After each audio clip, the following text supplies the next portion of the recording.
Today we're taking a look at a horse ranch cosplay photography meetup.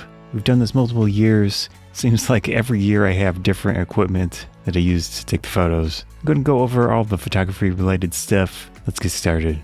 I had two cameras this time, Canon EOS M6 Mark II. I really wanted to try it out in a photography setting, see how it worked out. For that camera, I was using the Sigma EFM 56mm f1.4 lens, mostly in aperture priority with a minimum of 1/125th of a second shutter speed.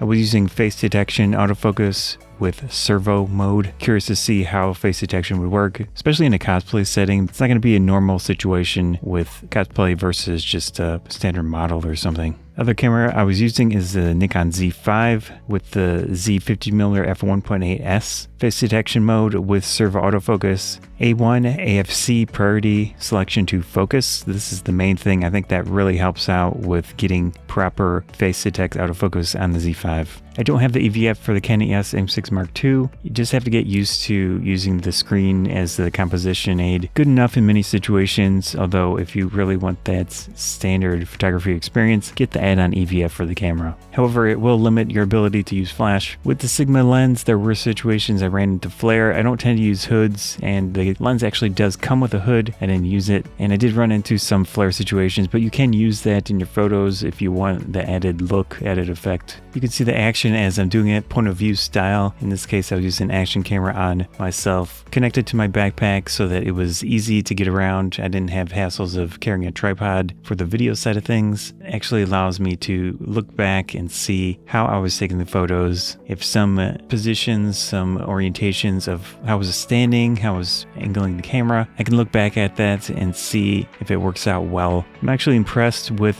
the performance of both cameras related to autofocus and using face detect. Very similar in the amount of good photos versus bad photos with focus. It's not always going to be the camera at fault. A lot of the time, maybe I move too quickly. That just results in a bad photo. It's always fun doing cosplay photography in a setting like this where you can spend more time with each person and really adjust your settings, adjust your positioning, composition, everything else. Thinking of themes, thinking of backdrops that work best for the given cosplay and everything else. It's nice compared to a convention setting where it's higher paced, a lot more stuff going on, and difficult to find good locations. But I like both types. Anyways, hope you enjoyed this video. Sky Photography Banzai, thanks.